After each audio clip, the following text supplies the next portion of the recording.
Hello and welcome to the Lorna Marie Fitness Podcast, the show where we talk all things fitness, health, mindset and lifestyle to help you become fitter, healthier and happier. I help busy people who lack time, motivation and self-belief to look and feel great again. If you want to work with me, head over to lornamariefitness.co.uk, but for now, enjoy this episode. I'm now live. Good! Thank goodness for that. Hello everybody. Say hi if you're there or hashtag replay as always so I know that you've seen this. Tech Will, would you mind closing the door pretty please? Thank you.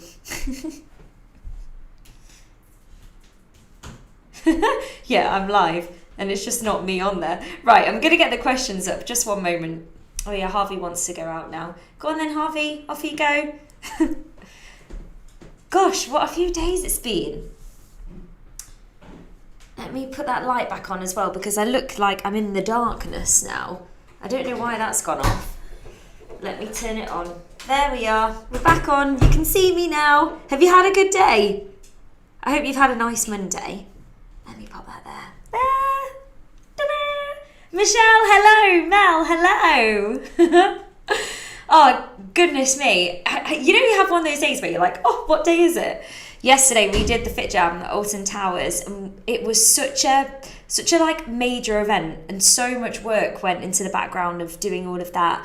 But it's been a huge success. We had some great feedback. I was live on stage in front of hundreds of people. And you know when you're kind of like the new kid on the block as well and everyone's coming along, there's that pressure. And I didn't think there'd be that many people there, but the room was full. We had some lovely feedback and we've already had some instructors sign up. How cool is that? Michelle, you've just done live replay. Yes. How did you get on? Did you enjoy it? How great is that little chat function, by the way? And the fact that it's at that set time.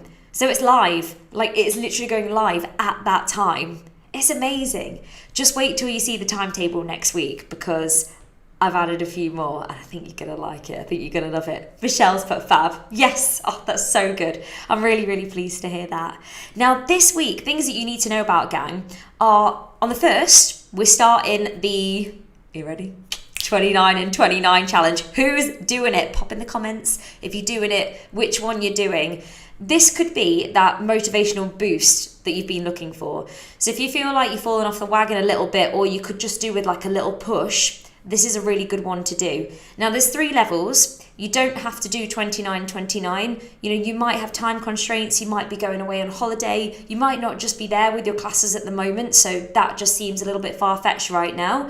Choose the one that's going to challenge you with what time you've got and with your current level and what you're doing. Annette, hiya, 29 for you. Come on, let's do it. And everyone who does it, you'll get an achievement. No matter which level you choose, you'll all get an achievement for completing it. And don't forget to be putting them in your journal and we can see what you've done. So there's no cheating. 2 other things as well. I'm going to be making a WhatsApp channel, guys. And that is so that you can keep updated with anything, you know, like important things. Facebook group's not going, that's our community, this is where we chat. But any notices that you feel like, oh, I don't know if I missed that, I'm going to pop them in there. And finally, we have the social, the February social on Sunday the 25th. It's going to be a walk. We'll be starting in Loudham and then we'll just be walking around here. I'll make an event for it this week and send it out so you've got all the finer details. But for now, just hold on to that date. And that's all for now, folks. It's time for the questions. Are you ready? Some fantastic questions. Do you know what? That light has just gone off. That light has just gone off. That's so weird. You can still see me all right, though. Lauren, 21. Still got some birthday celebrations. Have my brows done. Someone not allowed to sweat for 2 weeks. Yes, Lauren. 21 is huge, by the way. So don't put it down. That's amazing. And oh, I want to see these brows. Mel, 21. Fabulous. Let's do it. Like I said, you've got to choose one that is going to challenge you with whatever time you've got and whatever else you're doing. So that's great. Perfect. Let's get to the questions this week. So we've got some questions. We're going to be talking all things sleep, all things healthy snacks, protein, all things working your triceps or bingo wings if you like. What else have we got here? Oh, there's the 70-30. So, you know, with the food side of things. Amazing. Yes, I can still see you. That's good. I've got a proper like nice little ring light here. So it's meant to obviously like make you see me better and also make my skin look better. You get raw me. You get raw me every day now. I'm in HD downstairs. I feel sorry for you all. Okay, question number 1 is a protein question. You say unprocessed is best, but is pre-packaged meat okay, or should we be avoiding it? Now, you always want to prioritize whole, unprocessed foods. Always. More your natural sources. That's not to say that you can't have processed foods or processed meats.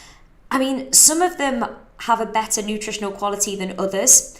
And the thing that you want to be looking out for is one with the least ingredients. So some processed meats have barely, any goodness in them at all. They might have barely any meat in them.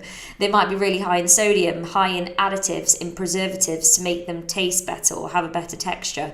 So you want to be looking for the things that are less processed the majority of the time. Like, of course, you're allowed a bit of what you want to, but we want to base the diet on whole foods. So you're looking at lean meats, you're looking at poultry, eggs, fish, your nuts, your seeds, and things with minimal ingredients. So if you're going to have processed foods, look at the back of the pack, choose the one that has minimal ingredients in it, really. Okay, question number 2. Should you wear trainers for cardio exercise? Because we're at home, I tend to do everything barefoot, but sometimes my left foot aches, and I wonder if it's because of this. It could be. It really depends. So I would wear trainers where you might be doing something that's really high impact to shock absorb. If you're on a really hard floor, if you need that arch support, or maybe you need that arch support to help the rest of your alignment, the rest of your posture, that is where, or for that stability, that is where I'll be wearing trainers. You'll see me wear barefoot because I'm on a really spongy floor, and I actually found when I started teaching classes online that it was like the novelty of being able to do it in barefoot. I just thought it was amazing. So I did it for the fun and for the novelty and for the fact that I could on that floor. And I found that previously my foot ached. And after doing it in barefoot, I feel like I've built up a lot of strength in my feet. I know that sounds a little bit random, but touch wood, it's worked really well for me. And the pain that I used to get in my feet, I don't get since doing things in barefoot.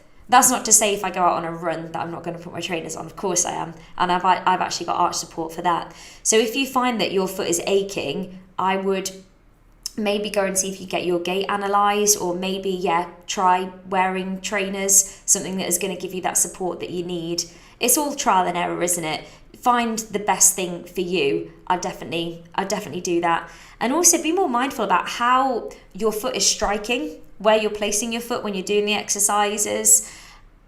Just be mindful about how you're moving and what surface you're doing it onto. Question number 3. My arms are toning up. Whoop. Oh yeah. Since doing strength training. Oh, my arms are toning up since doing strength training. But can you get rid of your bingo wings? If so, what do I need to do? Okay, so bingo wings, you're looking at your triceps. And now, we can't spot reduce. That means we can't pick a part of our body where we want to lose body fat. You just can't do that. So all these ads that tell you, oh yeah, use our vibrating machine on your stomach and you'll strip belly fat. It's a load of rubbish. Don't believe it. The only way to lose fat is to be in a calorie deficit. So calories out are greater than calories in. And the best way to do that is through your diet, but obviously sustainably, healthily, not going on any fads or cuts that we can't keep up with that are just going to make your life miserable, that aren't healthy.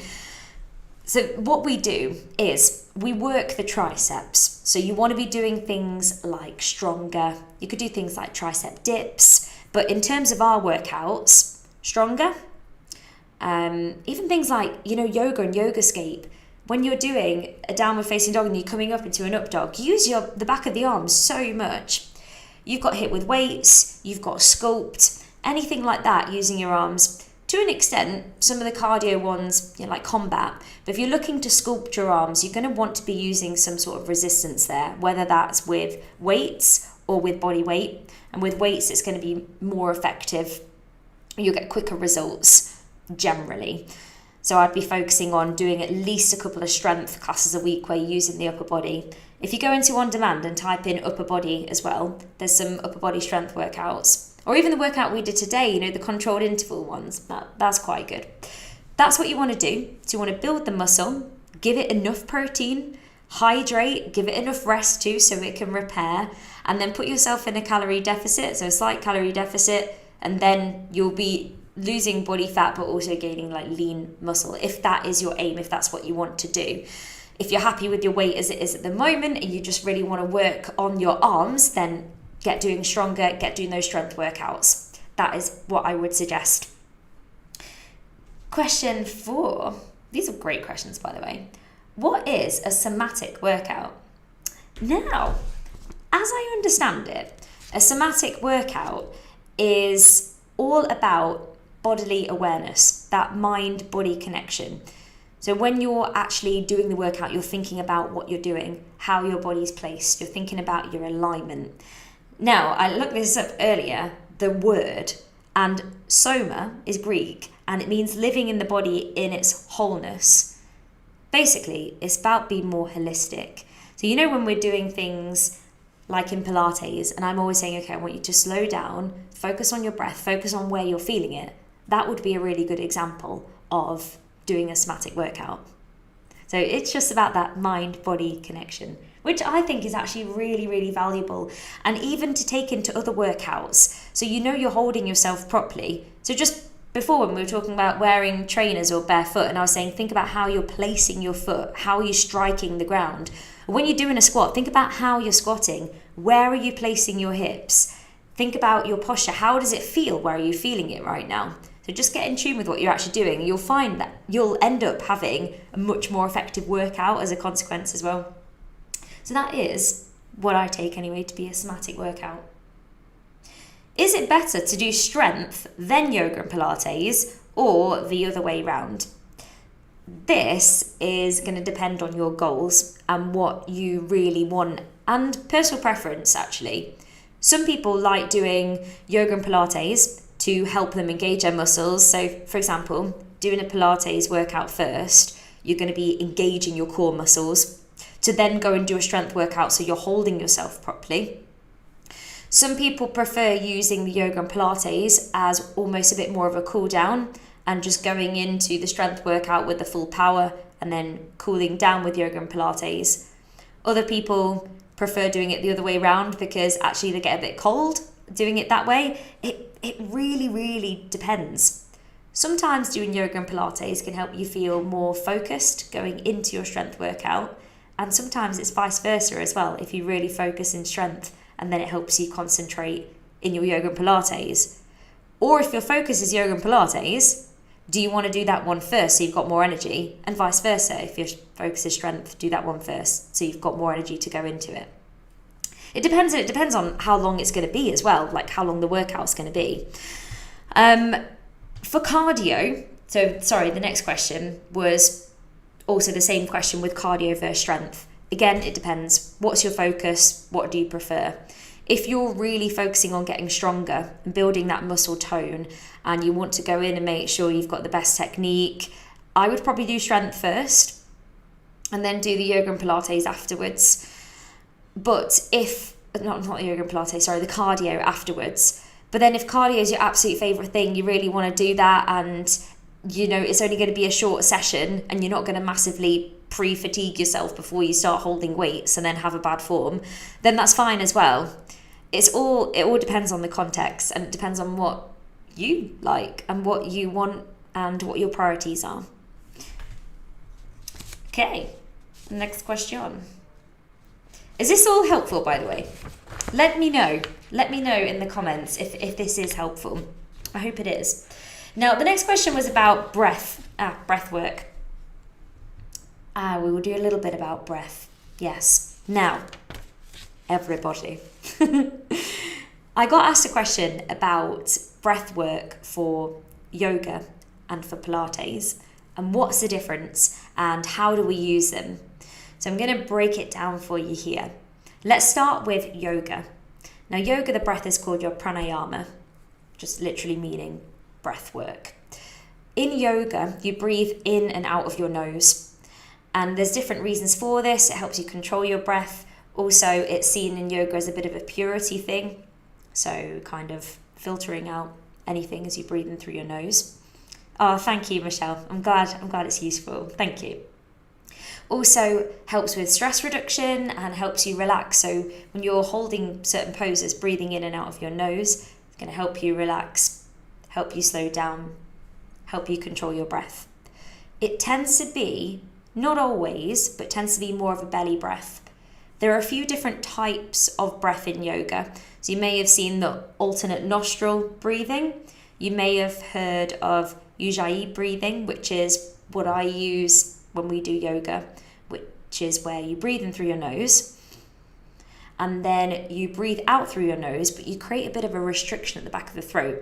The best way to do this, try this now, put your hand in front of you. Imagine you're trying to fog up the glass or fog up a mirror. You can feel the warmth at the back of your throat. And then if you do it with your mouth closed, you should be able to hear it a little bit too. So not only is it creating warmth, but it's also making you more mindful of what you're doing because you can actually hear it. So it helps you connect with your breath more.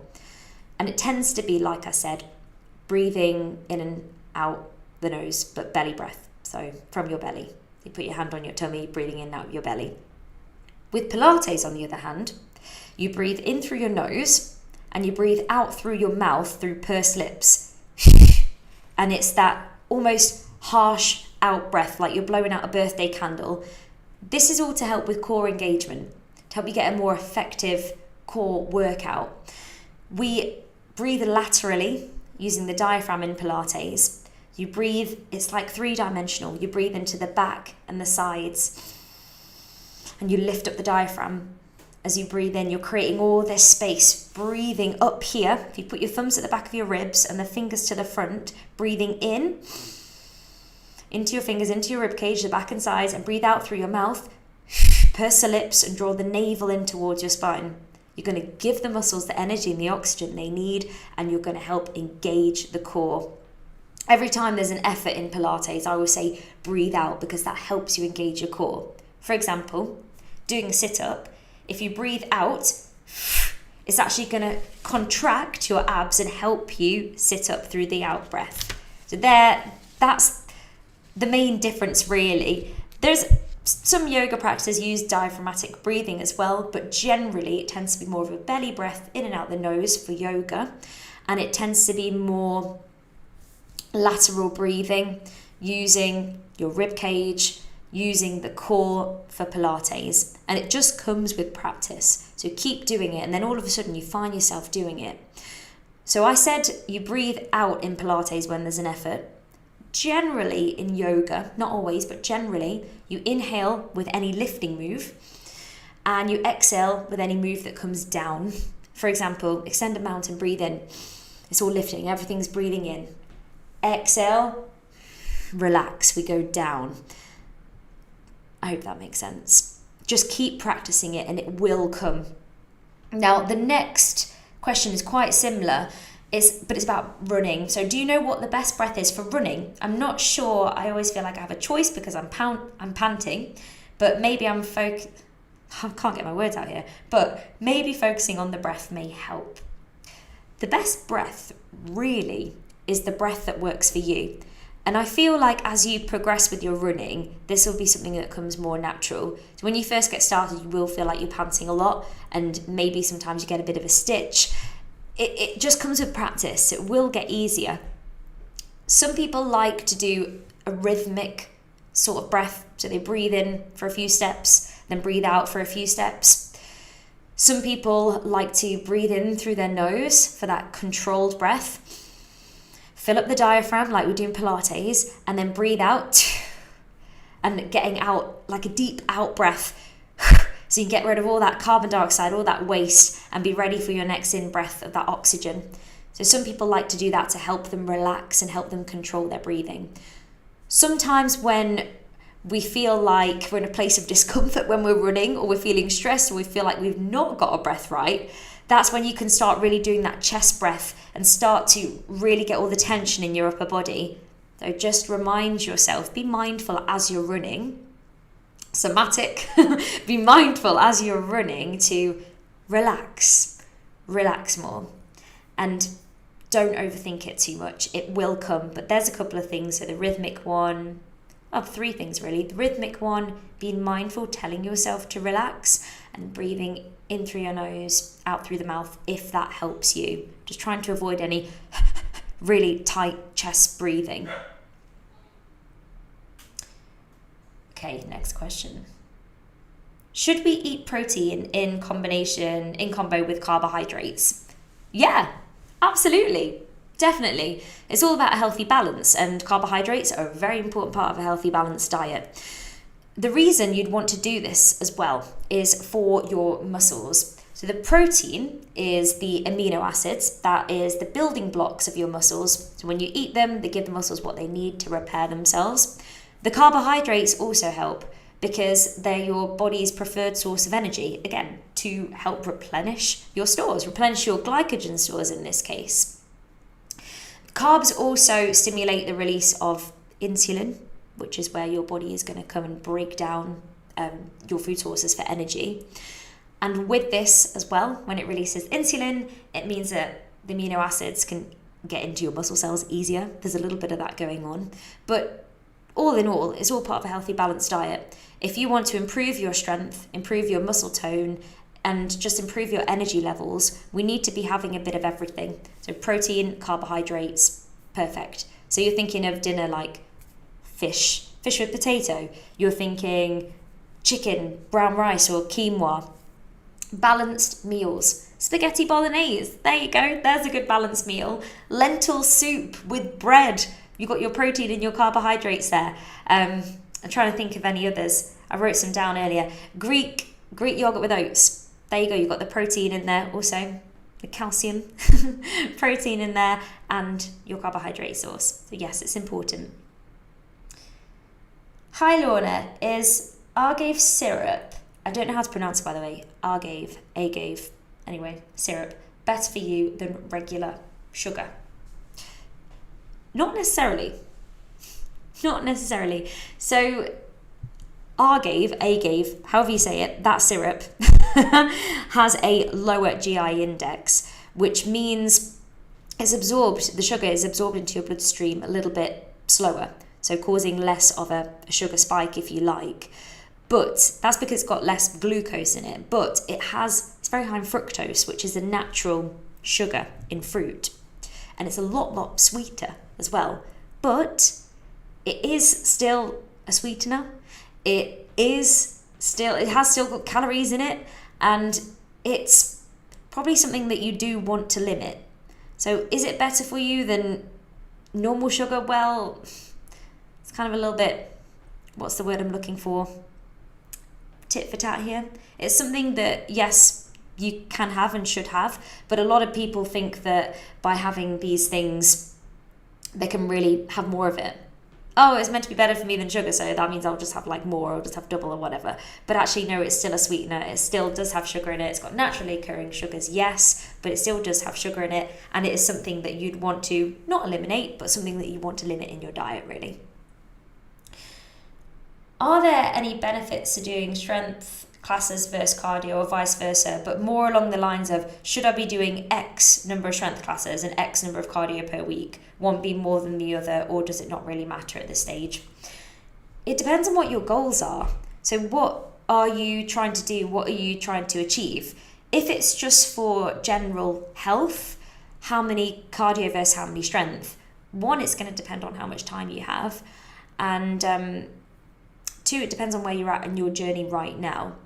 If I were to recommend a certain number, I mean, it's hard for me to recommend a certain number to anybody, really, because you know you best. And I need to put it more into context, really. But what I would do is I would be aiming for minimum 2 strength classes a week. I would make strength a priority because that is for your muscle tone, it is for your bones, your metabolism. It's just doing strength training is so important. So I'd be doing a couple of those. And then if you have time, like a couple of cardios And then I'm going to say a couple of holistics as well. I mean, with the workouts that we do, they're short, so you can bolt them on. You could do, say, a 20-minute cardio followed by a 10-minute Pilates, for example, something like that. So depending on how much time you have. And just remember what the recommendations are. So the recommendations, the government guidelines, is 150 minutes of moderate exercise or 75 minutes of vigorous. So vigorous is going to be your combats, your hits, your stronger, your aerobics, Zumba sometimes to an extent. And then your more moderate, that will be your Pilates, your power walking, maybe your Zumba, or depending on really how much effort you put into some of them, or a mixture of the two. So think about that. So you've got either 75 minutes of vigorous or 150 minutes of moderate, or kind of somewhere in between. See how much time you've got in your week. Base it on the fact that, okay, I know I need to put in a couple of strength classes, and then build it around there. But variety is so important. If you just keep on hammering and hammering at just the strength, or hammering at the strength and cardio, and then not doing any Pilates or yoga, it's kind of begging an injury in a way.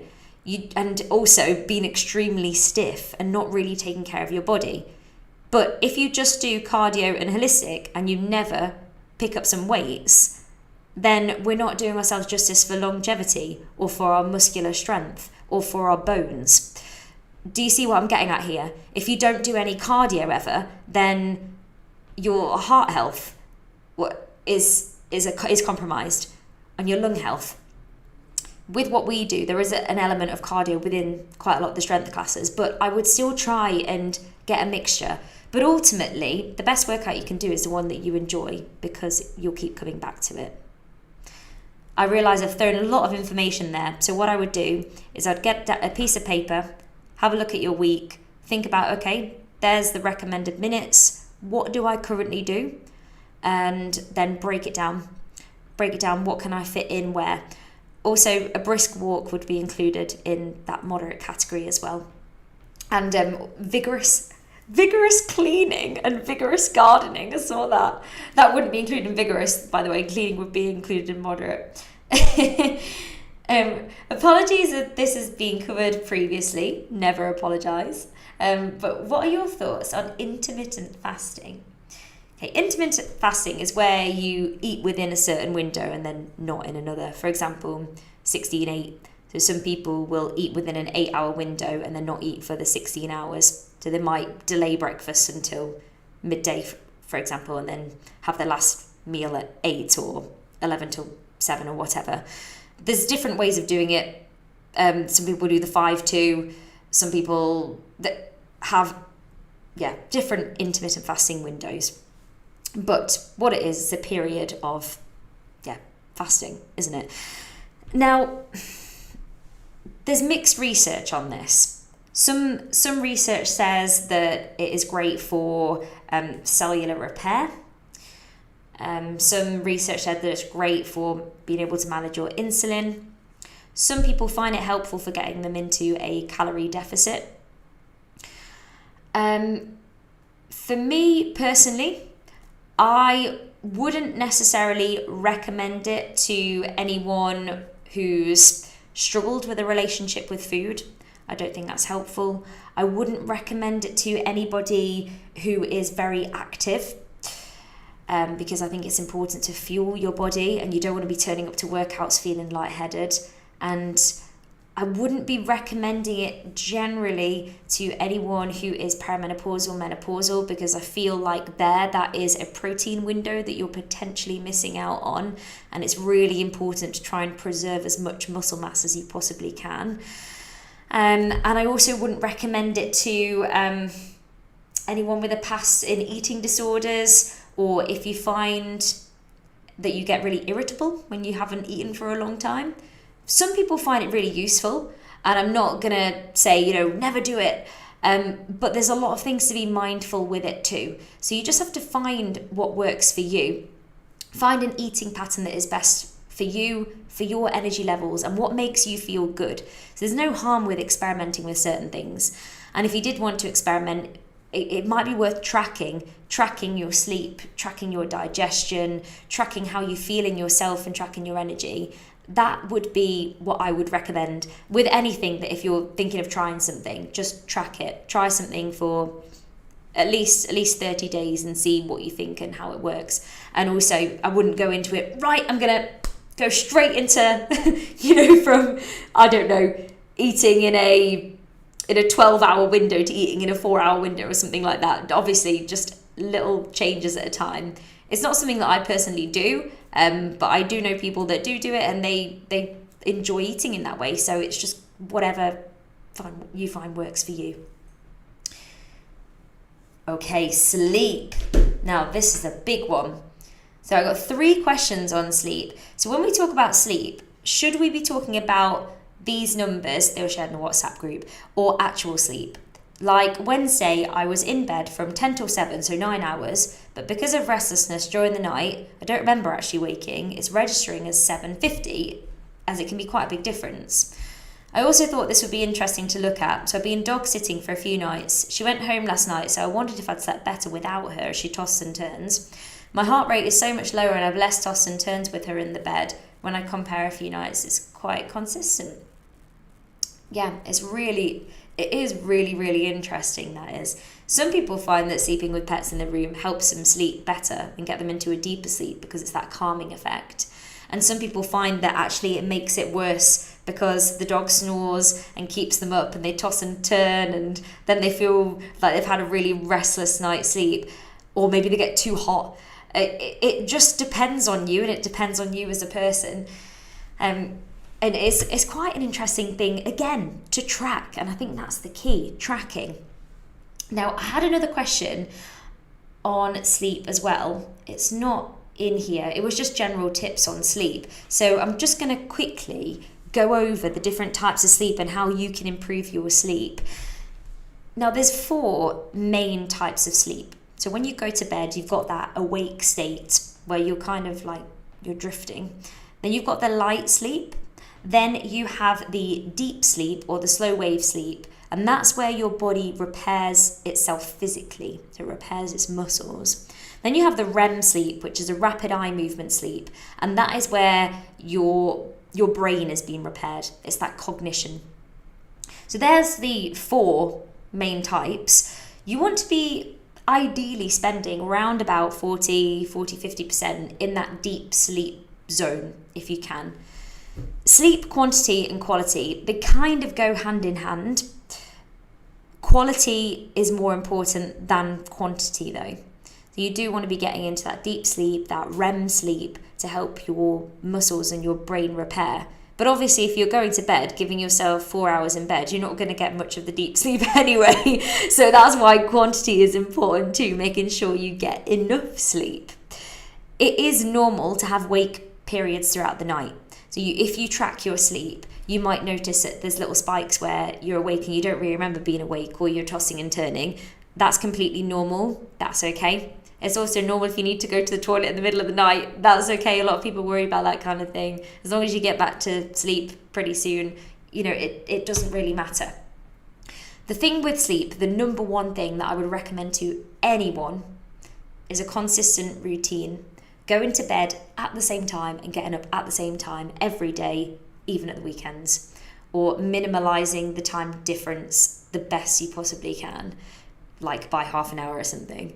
That is the best advice, because you get your body into a rhythm, into a routine, and then you'll be able to sleep much, much better doing that.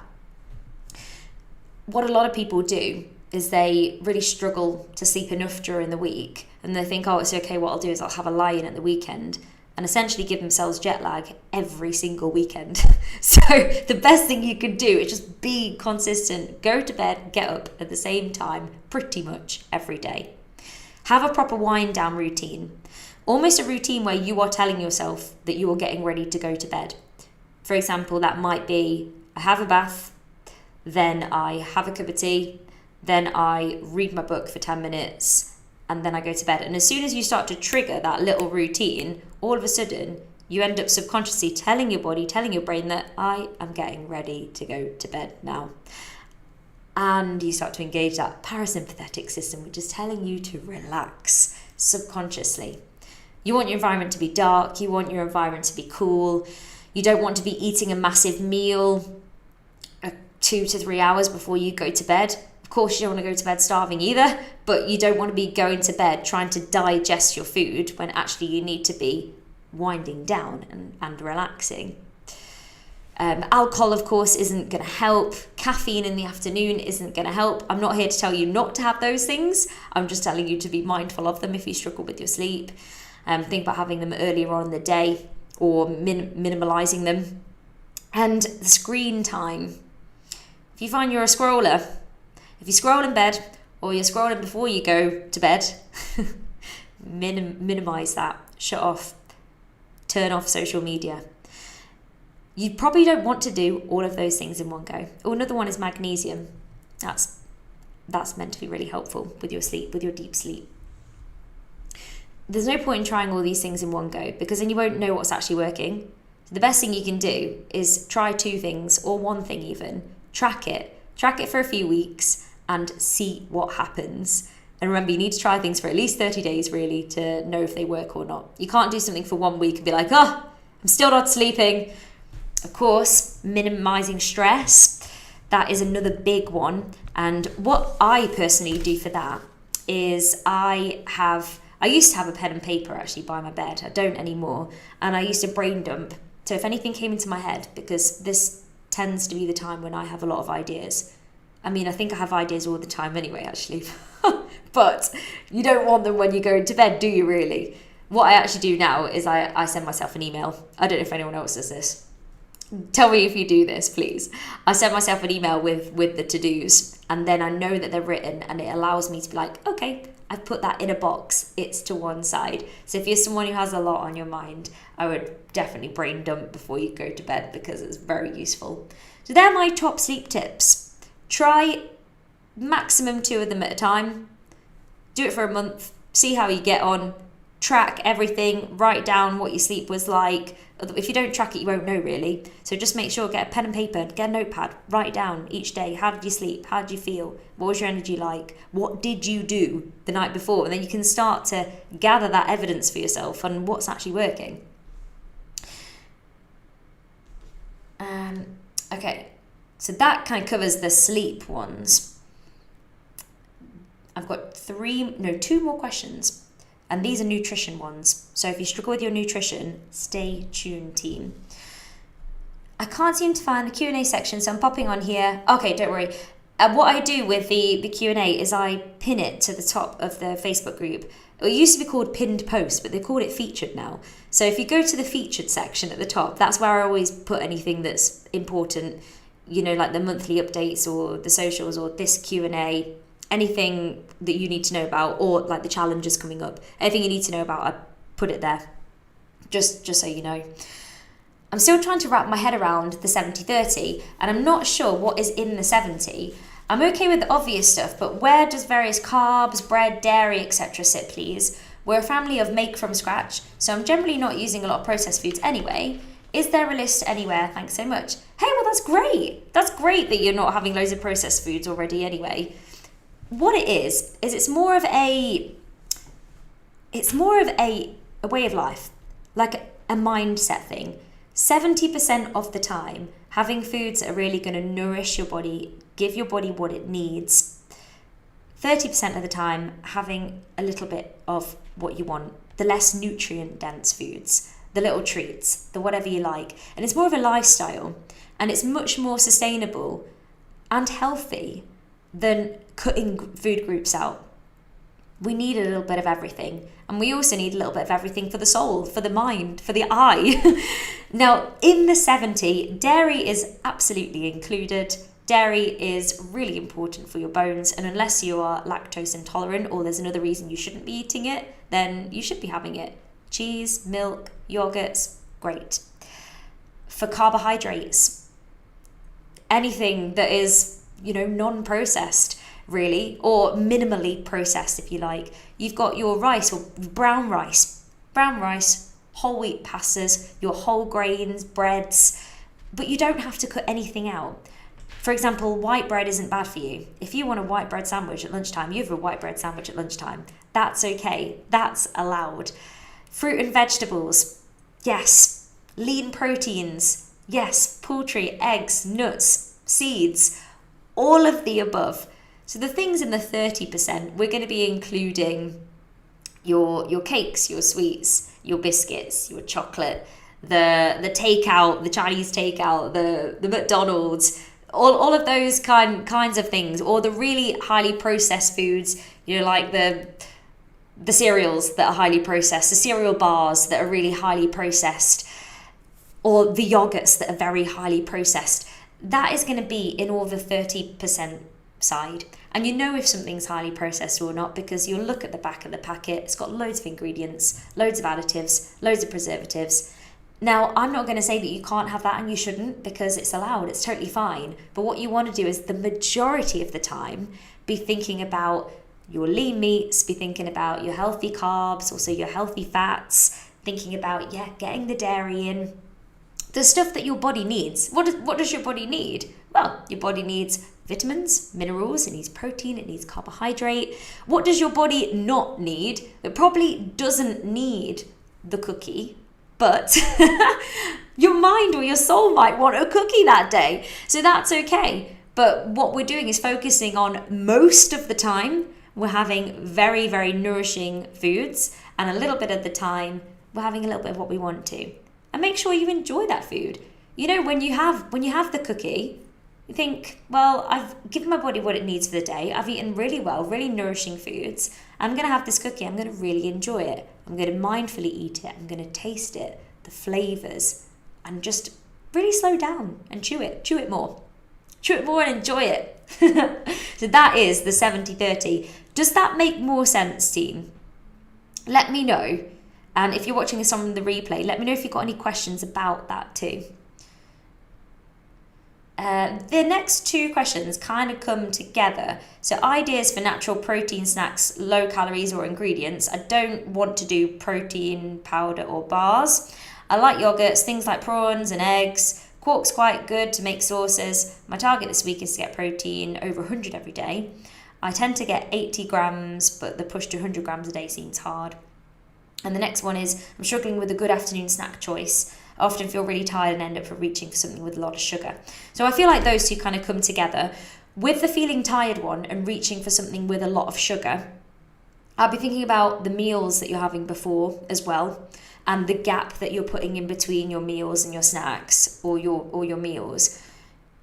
For me personally, if I didn't eat anything between lunch and dinner, I'd feel like I was going to collapse because I am so busy and I'm so active, and it's just my preferred way of eating.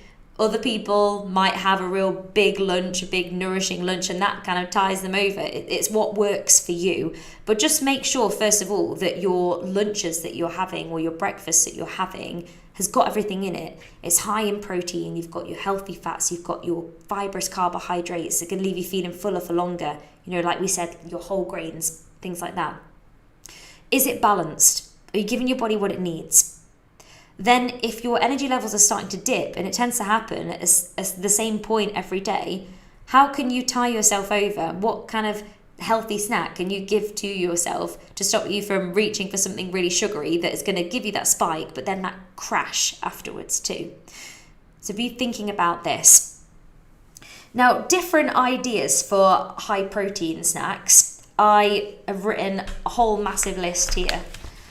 This is just as I was brainstorming earlier. Obviously, we said Greek yogurt and quark. They're great. Another one is cottage cheese. If you like cottage cheese, I love it. Hard-boiled eggs. You got your nuts and seeds, but be careful with your portion sizes on the nuts and seeds. Roasted chickpeas. You can have a sandwich. Nothing wrong with a sandwich. Like a tuna sandwich or something like that. Or a chicken sandwich. Hummus. Beans on toast. Crumpets and peanut butter. Again, careful with portion sizes and peanut butter. A lot of people think that a tablespoon or a teaspoon, a heaped teaspoon versus a flat teaspoon is the same, and it's not. So there's just a few ideas off the top of my head. But or another real easy hack is just do what you're doing now, have what you're having, but increase portion sizes to get more protein in. Just a little bit more. So say if you're having tuna at lunchtime, whatever, have a bit more tuna, and then you've got more protein in there. For other snacks as well, so that gives you some ideas on snacks and things to tie you over. There's nothing wrong with having toast with toppings. Toast and toppings is fabulous. A banana, a little bowl of porridge, or some cereal. They're all fine, all healthy snacks. Yogurts with berries, any of that kind of thing is great. I hope that's given you some ideas. And then I know, Janet, you said that you weren't bothered about the protein bars, but Sarah, if you want to try things like protein bars, they can be quite good to tie you over. And they can be quite tasty too. Just try and choose one with minimal-ish ingredients. It's quite hard because they are technically, processed, but they can be quite a good snack. Anyway, that concludes the questions, gang. Wow, what a Q&A. That was huge, wasn't it? Did you enjoy that? I hope that's given you so much value and so many ideas and so much inspiration and so much education. This is why I keep doing this. I just want to give you the best support I possibly can. So if you have any questions, make sure you keep popping them onto the member Q&A post. So I'll be putting another one up. I'll be putting one up next week to gather questions for the week after. So we're doing the bi-weekly Q&A. Next week, we've got the amazing Jo on Meet the Squaddies podcast. And I need some more squaddies to be on the podcast. What I'm trying to do is share your stories to give everybody inspiration, but also to get to know each other better. Because in our squad, we have squaddies from all different backgrounds, all different jobs, all different ages, all doing different things. And I think it's fantastic to get to know each other better. So if you wouldn't mind just chatting to me for 10 minutes about you and what you do and what you're doing with your fitness at the moment, how you joined us, just your story really, then it'd be great. It'd be great to have you on board. Thank you, Mel. Thank you, Michelle. I'm really, really glad you've enjoyed this, team. I'll be popping it up on the website as well under bi-weekly coaching, so you can get it there, and I'll pin it or feature it to the top of this group so you can watch it back. Thank you for joining me, everyone, and I will see you in class tomorrow, 6:30, 9:30, or live replay at 5:30. Bye, everyone. Have a good night.